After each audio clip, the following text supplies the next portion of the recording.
Ayan mga katoro, update ko po kayo dun sa aking pinapaugat na niyog.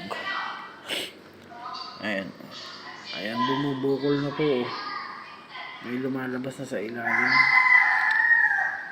Ayan, may paglalabasan na po siya ng ugat ngayon.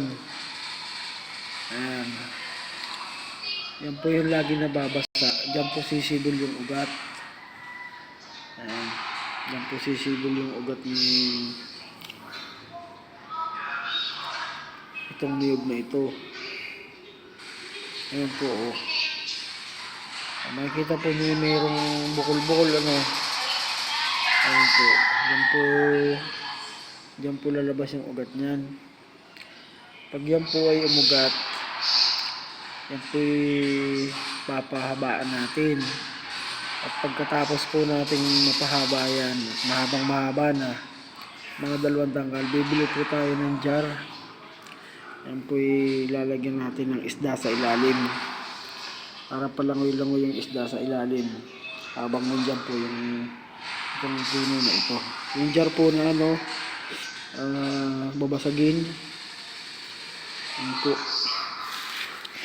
Ayan, babalik na po ulit natin yung ating niyog.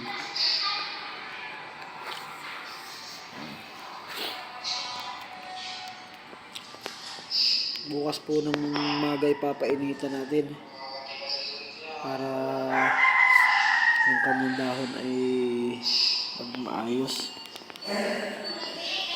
Bigyan ng vitamina ng araw, sikat ng araw. Yan po siya.